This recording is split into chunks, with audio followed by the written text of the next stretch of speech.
Welcome to this explainer of the source material. Today, we're diving straight into a totally fascinating philosophical dilemma. We're going to be exploring the relationship between human capability, the sheer, staggering magnitude of what we're actually built to do, and the earthly time we're given to pull it all off. It's a really profound look at the balance, or honestly, the complete imbalance of existence itself. We've got some incredibly thought-provoking concepts to cover from the text, so let's just jump right in and unpack this together. Section 1, Huge Effort, Small Wage. Okay, let's dive into this by framing a massive, abstract, existential question around a super relatable, everyday workplace scenario.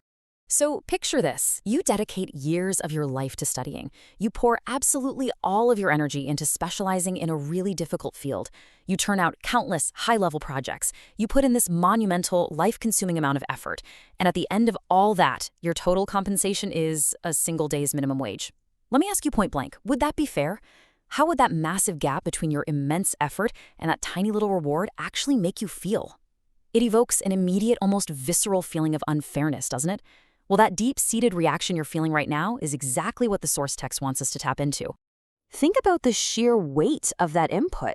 Years of university, intense specialization, countless grueling projects.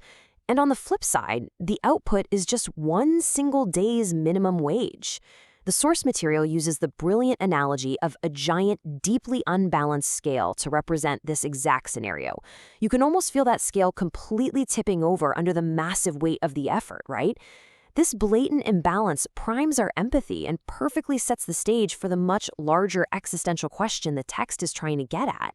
Because if we wouldn't accept this kind of profound imbalance in our daily lives, how in the world should we view it on a cosmic scale?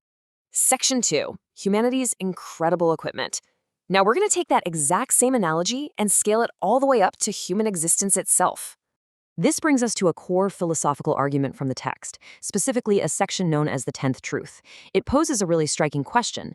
Does logic accept that humans are given duties as numerous as the hairs on their head, but rewarded with an earthly wage worth only a single hair? The text essentially argues that an existence this disproportionate, where our duties are so vast and our reward is so minuscule, is completely contradictory to true justice and wisdom. From this philosophical standpoint, an imbalance of this magnitude wouldn't just be unfair, it would be logically absurd. To wrap our heads around just how vast those duties actually are, think about what's happening right this second as we go through this explainer together. Your body is executing literally millions of tasks simultaneously. You're breathing, you're digesting, you're thinking, you're feeling. Your biological and mental systems are carrying out this continuous, astonishingly heavy workload without you even having to consciously direct any of it. The sheer richness and capability of human equipment is just absolutely staggering when you really stop to think about it. Which brings us right back to our unbalanced scale. On one side, we've got this incredibly vast, rich equipment, our human bodies and minds, flawlessly running millions of complex tasks.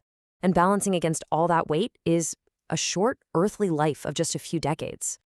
Just pause for a second and really consider that contrast. The heavy, incredibly complex weight of our human capabilities sits on one end, and on the other, the extreme brevity of our earthly existence.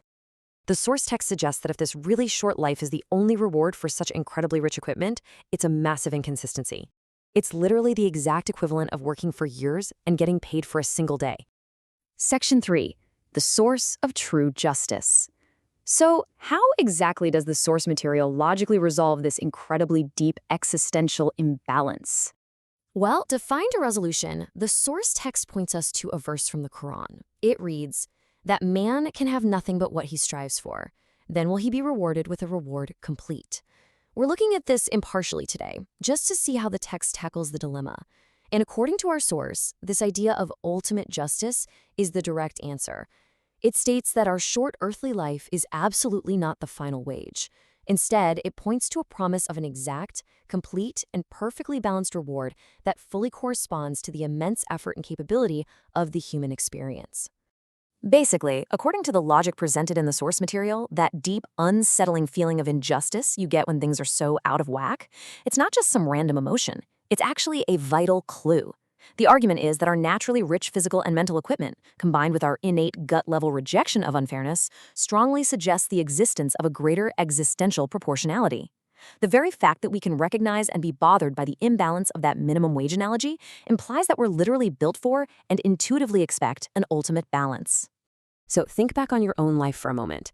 When you haven't received full credit for your hard work, when you put in massive effort and only got a tiny reward in return, why was that feeling of injustice so deeply, almost physically disturbing to you? Consider what that internal reaction might be telling you about the fundamental nature of fairness, effort, and ultimate reward. Thank you so much for joining me for this explainer of the source material. I really hope this discussion illuminated this complex philosophical text for you and that it leaves you wanting to explore these incredible existential questions even further.